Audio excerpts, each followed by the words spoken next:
मैंने आपको बताया डायबिटीज अपने आप में कोई बीमारी नहीं है। डायबिटीज का मतलब है high sugar in the blood. पहली बात तो ब्लड में, बॉडी में शुगर की जरूरत क्या है, ब्लड में शुगर की जरूरत क्या है? इस वक्त आप जिंदा हैं, आप एनर्जेटिक हैं, राइट? तो आपके बॉडी में अनगिनत सेल्स हैं, हर सेल को हर पल जिंदा रहने के लिए एनर्जी की जरूरत है, राइट? वो एनर्जी कहाँ से आता है? वो शुगर को बर्न करता है, जिससे एनर्जी पैदा होता है। Sugar is a source of energy. Blood क्या करता है? शुगर को सेल्स के अंदर डालता है, सेल्स क्या करता है? उसको बर्न करता है और उससे एनर्जी, ताकत पैदा होती है, जिससे आप अभी जिंदा हैं। शुगर अच्छा है कि बुरा है? इज गुड और bad? Very good. Sugar means, blood sugar means energy. High sugar is good और बैड? हाई एनर्जी, डॉक्टर बोलेगा आपका ब्लड शुगर 500, आप खुश हो, अरे बाप रे मेरी एनर्जी इतनी ज्यादा आज। नहीं, here you have to understand little bit. Blood circulatory system जो हमारा, वो है हमारे ह्यूमन बॉडी का 60,000 किलोमीटर टू 1 लाख किलोमीटर। अगर आपके ब्लड वेसल्स, आर्टरीज और वेन्स, कैपिलरीज, वो सारे अगर लाइन बाय लाइन लगा दें तो 1 लाख किलोमीटर तक चले जाएंगे, और उसमें ब्लड ऐसे फ्लो करता है, राइट? और ब्लड क्या करता है? एज ए ट्रांसपोर्टेशन सिस्टम, वो ऑक्सीजन को, शुगर को, न्यूट्रिशन को, वेस्ट मटेरियल को ट्रांसपोर्ट करता है। ये काम है। जैसे आपका शहर में ट्रांसपोर्टेशन सिस्टम वैसा पूरा फैला हुआ है, एक जाल, उसी तरह से हमारे बॉडी में एक जाल फैला हुआ है ट्रांसपोर्टेशन सिस्टम का। और उस ट्रांसपोर्टेशन सिस्टम को एफिशिएंट चलाने के लिए एक मैनेजमेंट है कि कितना शुगर रहना चाहिए ताकि ट्रांसपोर्टेशन सिस्टम स्लो ना हो जाए। शहर में अगर सड़क पे ज्यादा गाड़ियां होंगी तो क्या होगा? Transportation system will become slow. मैं देख रहा था कुछ लोग अभी भी लेट पहुंचे, क्यों भाई? ट्रांसपोर्टेशन सिस्टम में वहां अटक गए रास्ते में। ठीक इसी तरह से जब शुगर का लेवल एक लेवल से ज्यादा होता है आपके बॉडी में, तो बॉडी का ट्रांसपोर्टेशन सिस्टम स्लो हो जाता है, यानी कि फिर न्यूट्रिशन, ऑक्सीजन, वेस्ट मटेरियल, उनका ट्रांसपोर्टेशन स्लो होने से किस पे असर करेगा? कौन से ऑर्गन पे असर करेगा? हार्ट पे करेगा, किडनी पे करेगा, आंखों पे करेगा, लंग्स पे करेगा, लिटरली हर ऑर्गन पे करेगा। किसी पे जल्दी, किसी पे बाद में। आपके शहर का ट्रांसपोर्टेशन सिस्टम अगर स्लो हो जाए तो सबसे ज्यादा असर किस पे करेगा? आप बोलेंगे सबसे पहले तो उसको पे असर करेगा जो इमरजेंसी पेशेंट होगा, फिर उस पे करेगा जिसके कोई इंटरव्यू देने जा रहा हो, उसकी जॉब लगने वाली हो, राइट? इस तरह से करते करते करते करते आप पाएंगे ऐसा कोई भी नहीं है जिस पे असर नहीं करेगा। फाइनली हर एक पे करेगा। किस लेवल का असर कब करेगा वो एक अलग क्वेश्चन है, बट करेगा जरूर। ठीक इसी तरह से अगर हमारे बॉडी का ट्रांसपोर्टेशन सिस्टम अगर स्लो हो जाता है तो सारे के सारे ऑर्गन, सारे के सारे सेल्स सफर करते हैं, और वो ऐसा स्लो अगर लंबे समय तक रहेगा तो हार्ट डिजीज है, किडनी फेलियर है, आई डिजीज है, ये सारी चीज होने लगती हैं। इसी को बोलते हैं डायबिटीज, राइट? सो लेकिन कितने शुगर को हाई शुगर बोलें, ये एक इंपॉर्टेंट क्वेश्चन है। इसको हम जल्दी से समझ लेते हैं, कितने शुगर को, क्योंकि आज हमारा जो मेन मकसद है करना क्या है घर जाके, what we need to do once you go back home, ताकि आज के बाद, अभी के बाद अगली जो दवाई है वो खाना ना पड़े, लेकिन हम हेल्दी भी रहें, राइट? सो उसके लिए let me try to explain and make you understand. मैं उदाहरण लेता हूँ इसका, मेरे खुद का एग्जाम्पल लेता हूँ। मान लीजिए ये 1 लीटर बॉटल है, 1 लीटर, हालांकि है नहीं लेकिन 1 लीटर मान लेते हैं इसको। मेरे बॉडी में, मेरा बॉडी वेट है 70 kg, और अगर सारा मैं खून बाहर निकाल दूं तो करीब 5 लीटर खून आएगा। कितने बॉटल चाहिए मेरे सारे खून को भरने के लिए? 5। एक बॉटल से, उनमें से एक ड्रॉप खून निकालता हूं, ग्लूकोमीटर में डालता हूं, रीडिंग आती है 200। इसका मतलब यह है कि मेरे 1 लीटर खून में 2 ग्राम शुगर है। क्लियर है? आपके बॉडी से एक ड्रॉप मैं खून निकालता हूं और ग्लूकोमीटर में डालता हूं, रीडिंग आती है 100, तो आपके 1 लीटर खून में कितना शुगर होना चाहिए? 1 ग्राम, है ना? तो जब भी आपकी रीडिंग आती है, उस रीडिंग का तात्पर्य क्या है? वो यही तात्पर्य है। मेरे पूरे सर्कुलेटरी सिस्टम में कितना खून है? रीडिंग आई है 200, तो कितना शुगर है? 10 ग्राम। अगर मेरे पूरे ब्लड सर्कुलेशन से सारा शुगर निचोड़ देंगे तो 10 ग्राम शुगर निकलेगा, राइट? करीब 4 चम्मच शुगर निकल जाएगा। सो that is what is that, right? तो वो एक लेवल से ज्यादा शुगर होगा या एक लेवल से कोई भी न्यूट्रिशन ज्यादा होगा तो वो हमारे सर्कुलेटरी सिस्टम को चोक करेगा, यानी कि स्लो करेगा, जिससे बीमारियां होती हैं। यही है, दैट इज कॉल्ड डायबिटीज। तो यानी कि हमें सिर्फ एक ही काम तो करना है कि शुगर ज्यादा सर्कुलेट ही ना करे। अगर ऐसा कर पाए हम, जो कि हमारे हाथ में है, कितने दिन में कर सकते हैं? एक दिन में कर सकते हैं। एक दिन तो 24 घंटा होता है। कल जब आएंगे आप तो तब तक एक दिन हो चुका होगा। तो एक दिन में करना क्या है, that is what you have to understand. So इसके लिए देखिए कितना, पहले तो ये पता होना चाहिए कितना नॉर्मल शुगर होना चाहिए। 1979 तक ये पता था कि शुगर नॉर्मल होना चाहिए, लेकिन कितने को नॉर्मल बोलेंगे ये नहीं पता था 1979 तक। 1979 में एक आंकड़ा आया 200।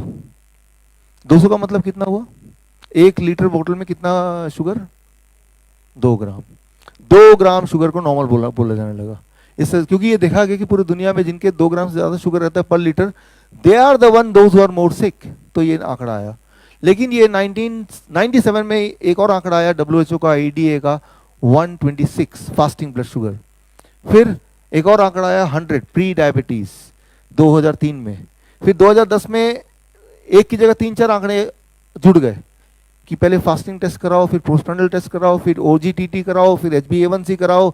भाई इस जाल में नहीं फंसेगा उसमें तो फंस ही जाएगा ना। इतने टेस्ट करा दो कहीं ना कहीं तो फंसेगा ही, और नहीं फंसेगा तो वो इतना थक जाएगा, बोलेगा दवा की बात करो, अब तो टेस्ट हो गए बहुत सारे, मान ही लेगा कि मैं तो डायबिटीज पेशेंट हूँ।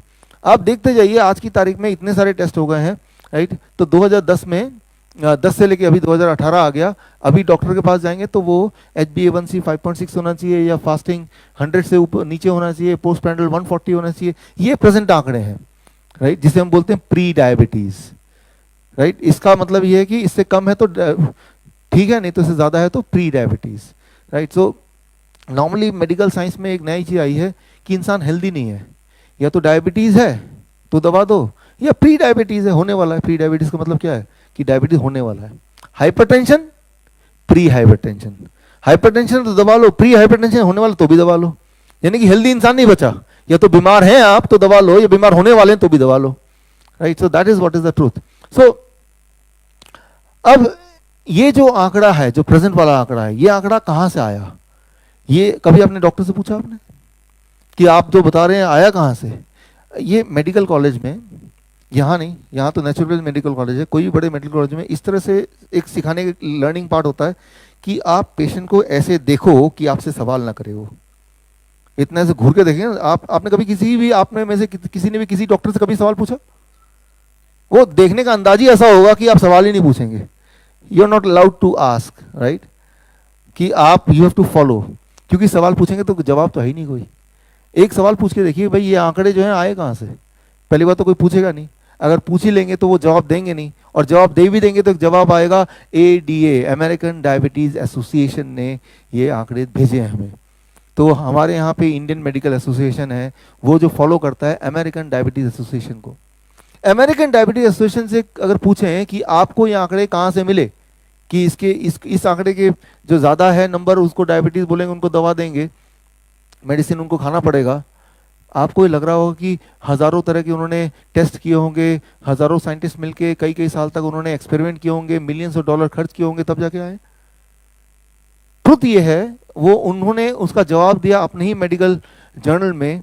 ये जर्नल की कॉपी अगर आपको चाहिए तो मैं आपको मेल कर सकता हूँ, आपके फीडबैक फॉर्म में ईमेल आईडी दीजिए तो मैं मेल कर दूंगा आपको जर्नल की कॉपी।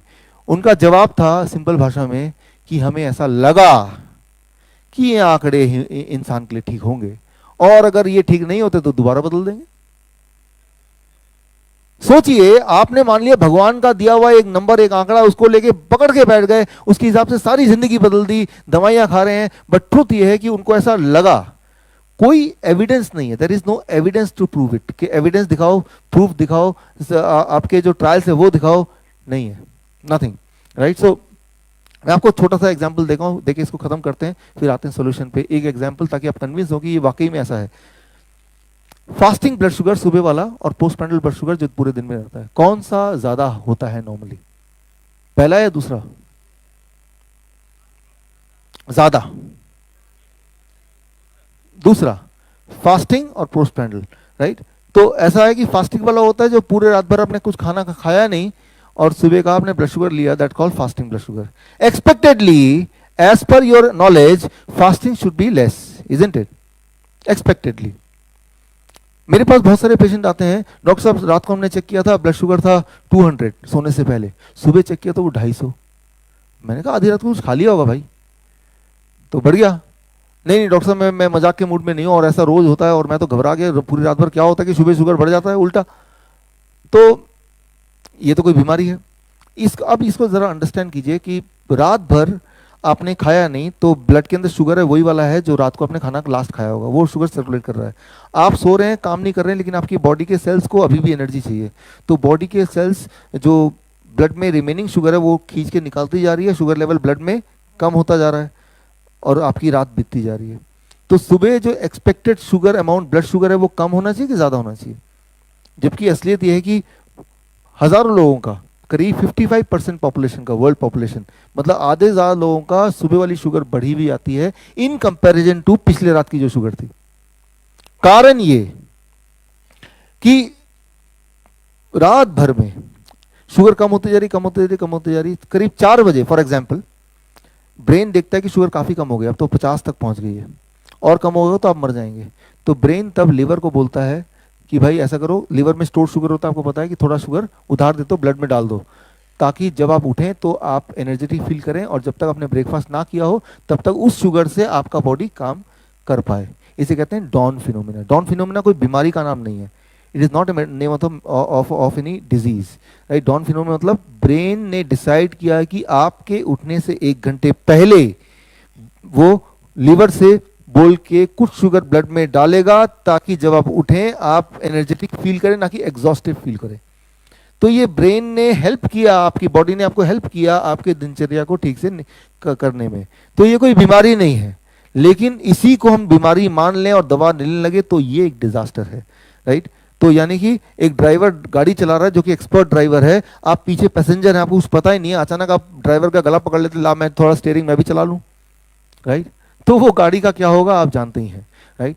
तो लेकिन पूरे रात भर का जो ब्लड शुगर है उसका क्या फ्लो क्या है, ये कैसे पता चलेगा?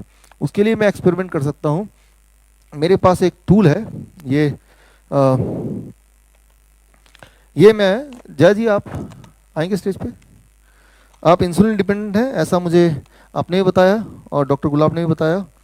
ये मेरे पास एक टूल है, इसको मैं आपके बॉडी में अभी लगा दूंगा, राइट। और लगाने के बाद ये क्या करेगा, मेरे पास एक मॉनिटर भी है, ये मॉनिटर को, ये इससे कनेक्टेड है, पूरे रात भर में आपका जो ब्लड शुगर रहेगा एक एक पल का वो इसमें आता जाएगा। और कल जब आप मिलेंगे तो इसमें हम आपके जया जी का पूरे 24 घंटे का जो ब्लड शुगर रिपोर्ट है वो घड़ी घड़ी का इसमें आ जाएगा, एक एक सेकंड का इसमें आ जाएगा, उसका फ्लो आ जाएगा। तो जब आप देखेंगे तो आप हैरान होंगे कि ब्लड शुगर कैसे फ्लो करता है, राइट। अगर आप एक ड्रॉप लेके ब्लड शुगर देखते हैं, वो ब्लड शुगर आपकी बॉडी का नहीं है, उस ड्रॉप का ब्लड शुगर है, अंडरस्टैंड कीजिए। और वो एक ड्रॉप ये तय नहीं कर सकता आपके बॉडी के लिए क्या, कौन सी मेडिसिन या क्या हेल्थ क्या होगी, वो ड्रॉप नहीं तय कर सकता। पूरे दिन भर का ब्लड शुगर का जो फ्लो है, इसको ऊपर कैसे करेंगे, ऊपर कर लेंगे, कर लीजिए, चेयर ला दीजिए यहाँ पे। सो एक चेयर ले, बैठ जाइए। तो एक ड्रॉप से आपने देखा कि मेरा ब्लड शुगर इतना है, अकॉर्डिंगली आपने समझ लिया कि मैं डायबिटीज पेशेंट हूँ, या दवा लेना चाहिए या इंसुलिन लेना चाहिए। ये बड़ा खतरनाक है, क्योंकि वो जो ब्लड शुगर है वो उस ड्रॉप का ब्लड शुगर है, वो आपकी बॉडी का नहीं है, बॉडी के एक ड्रॉप का ब्लड शुगर है। मैं आपको एक एग्जांपल दे रहा हूँ, आज घर जाइए, हर फिंगर से एक एक ड्रॉप लीजिए और आप ग्लूकोमीटर में देखिए, हर एक का नंबर अलग होगा, किसी में होगा 150, किसी में होगा 250। किसको मानेंगे? कई बार पेशेंट आते हैं मुझसे, होता है ना बड़े ही एक्सपेरिमेंटल पेशेंट, कि डॉक्टर एक में मेरा 150 है, एक में 250 है, एक में 225, कौन सा मानूं? मैंने जो अच्छा लगे वो मान लो जिसमें आपको खुशी मिल रही है वो मान लो आप। तो मैं ये बोलना चाह रहा हूँ कि ये इतना बड़ा एग्जैक्ट साइंस है नहीं कि हम उसको बेस मान के अपनी दवा रिजीम शुरू कर दें, उससे आप हेल्दी हो नहीं सकते कभी भी, you can never be healthy with that. वो ये कि सुबह का जो ब्लड शुगर है वो ज़्यादा अगर रहता है तो वो कोई बीमारी नहीं है, वो ब्रेन का डिसीजन है कि आपका ब्लड शुगर ज़्यादा दें ताकि आप अपने काम कर पाएं पूरी तरह से शुगर यूज़ करके, जब तक कि आप ब्रेकफास्ट नहीं कर लेते, which is called as dawn phenomena. इसका नाम है डॉन फिनोमिना। ये 2005 की बात है, उससे पहले लगता था कि सुबह का कम होना चाहिए, रात का, लॉजिकली ऐसे ही है। बट हमारा ब्रेन के अंदर बहुत सारी ऐसी चीज़ें जो इंसान को पता नहीं है, वो धीरे धीरे पता चल रही हैं, राइट। लेकिन जब पता चल रही है तो ये क्लैरिफिकेशन एक आम आदमी को या एक आम डॉक्टर के पास नहीं होगी। आम डॉक्टर जो है वो मेडिकल जर्नल पढ़ेगा नहीं, आम आदमी मेडिकल जर्नल पढ़ेगा नहीं, वो यही मानता रहेगा कि मेरी सुबह की शुगर ज़्यादा है तो मैं बीमार हूँ, वो 100 से नीचे है तो ही ठीक है, जबकि ये नियम नहीं है।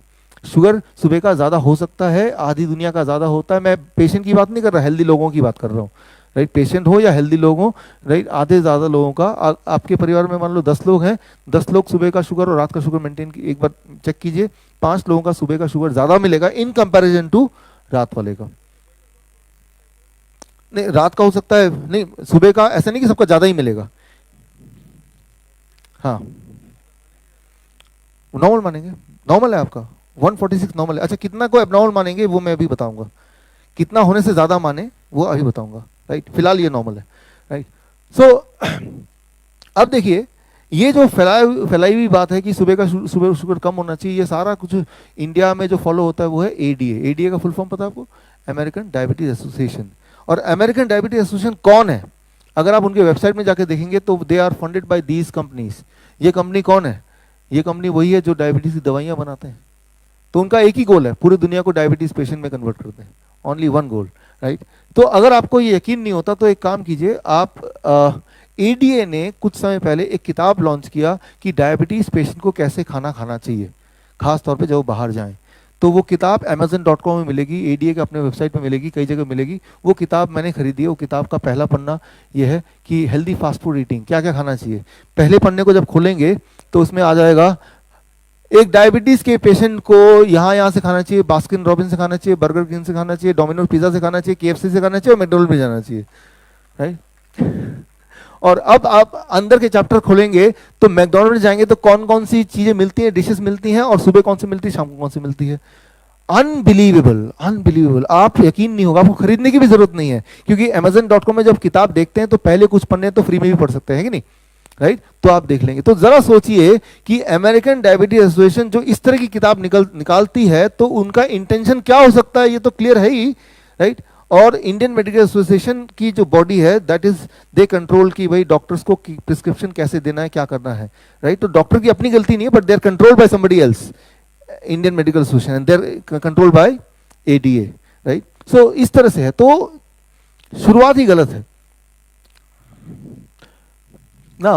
अब करना क्या है, आपका जो सवाल है कितना नॉर्मल कितना एबनॉर्मल होता है, ये इसका जवाब जानने के लिए मैंने पिछले 50 साल में जितने सारे मेडिकल ट्रायल हुए, इसको जानने के लिए वो सारे ट्रायल इकट्ठे कर लिए और वो मैंने एक स्लाइड में लगा दिया ताकि आप देख के खुद ही जज करें। वो स्लाइड ये रहा, 1985, 1993, 1994, 1999 Egyptian trial, 1999 Pima Indian trial, 1999 Kiribati trial, 1993, ये सारे ट्रायल की मैंने लिस्टिंग कर दिया और उन ट्रायल के मुताबिक कितने शुगर को हाई शुगर माना जाए वो इस तरफ डाल दिया। किसी ने बोला 231, किसी ने बोला 228, किसी ने बोला 268, किसी ने बोला 252, ये भी कर दिया, राइट। सो जिनको अगर ये स्लाइड चाहिए या इनके और डिटेल में जाना तो वो मेल पे वो अपना मेल आईडी देके लिख सकते हैं फीडबैक फॉर्म में, I want the details of this trials, मैं आपको ईमेल कर दूंगा, राइट। तो ये सारे ट्रायल्स को पढ़ के फिर मैंने जो निकाला वो मेरे अगले पेज पे है। एक किताब निकाली, लास्ट डेज ऑफ डायबिटीज, आज से 3 साल पहले, 2.5 साल पहले, और इस किताब का कंक्लूजन एक ही वर्ड है, वो है 250। पूरे दिन भर में भूल जाइए, फास्टिंग भूल जाइए, पोस्टप्रैंडल भूल जाइए, ओजीटीटी, लेकिन जब भी आप चेक करते हैं, सुबह चेक करते हैं, रात को चेक करते हैं, अगर 250 से कम रहता है एवरेज ब्लड शुगर बिना दवा के, बिना इंसुलिन के, तो you are not a diabetes patient. सुनने में आपको लग रहा है ये क्या, डॉक्टर 100 बोल रहे थे, 150 बोल रहे थे, आप 250 बोल रहे हैं, ये तो अलार्मिंग है, 250 हो गया तो कुछ हो जाएगा, दिमाग फट जाएगा, मतलब कुछ भी, राइट। लेकिन ये मेरे लिए बड़ा मुश्किल था ये कन्विंस करना मेरे पेशेंट्स के लिए, लेकिन पिछले 3 साल इस बुक के निकालने के बाद, आंकड़े दिखाने के बाद भी पेशेंट की दवा छूट जाती है, लेकिन जब उनका ब्लड शुगर आता है से 210 फॉर एग्जांपल, वो पैनिक हो जाते हैं। अगर वो पैनिक नहीं भी होते हैं, उनका डॉक्टर पूछता है कितना ब्लड शुगर, बोलता है 210, डॉक्टर पैनिक हो जाता है, इंश्योरेंस कंपनी इंश्योरेंस नहीं करेगी, हजारों और लफड़े हैं, तो वो घूम के मेरे पास ही आते हैं कि मैं हेल्दी फील कर रहा हूँ, एनर्जेटिक फील कर रहा हूँ, लेकिन मुझे वो नंबर चाहिए जो डॉक्टर बताता है। बड़ी दिक्कत आ रही थी मेरे पास। लेकिन अब क्या हुआ, कोई एक चीज दुनिया में पहली बार डायबिटीज के पेशेंट के लिए कोई चीज अच्छी हुई है, वो है 6 मार्च। 6 मार्च इस साल एसीपी गाइडलाइन, डायबिटीज गाइडलाइन बदल गए और पहली बार दुनिया में मेडिकल इंस्टीट्यूशन ने यह माना कि अगर बिना दवा के आपकी ब्लड शुगर 250 से नीचे आती है तो वो नॉर्मल है, राइट, नॉर्मल है, पहली बार, राइट। तो ये पूरे जो एसीपी गाइडलाइन कहते हैं, American college of professional doctors का जो कॉलेज है, right, which is the highest authority of diabetes, ADA, IMA, इन सबसे भी बड़ी बॉडी है। तो उन्होंने ये गाइडलाइन निकाला, राइट। लेकिन ये गाइडलाइन जो निकाला, क्या आपका डॉक्टर आपको बताएगा? अगर बताए तो क्या होगा? 70% जो पेशेंट है जो दवा ले रहे थे उनकी दवा एक ही दिन में बंद हो जाएगी, because the guideline are changed. तो ये गाइडलाइन आया, ये अखबार में भी एक एक बार आया, लेकिन इसकी इंप्लीमेंटेशन नहीं हुई। मार्च की बात है, टुडे इज जून, राइट। सो 6 मार्च की बात है, आज 21 जून हो गया, ये इंप्लीमेंट नहीं हो रहा। क्योंकि इंप्लीमेंट होते ही 70% दवाइयां जो बिक रही थी वो बिकनी बंद हो जाएंगी, बिकॉज 70% पेशेंट जो सो कॉल्ड पेशेंट, वो पेशेंट रहेंगे ही नहीं। तो इंपॉर्टेंट बात यह है कि अगर आपकी ब्लड शुगर बिना दवा के इससे नीचे रहती है तो बात खत्म, फिर तो कुछ चिंता करने की जरूरत ही नहीं, फिर तो डायबिटीज पेशेंट है ही नहीं, you are not a diabetes patient at all. तो बात यहीं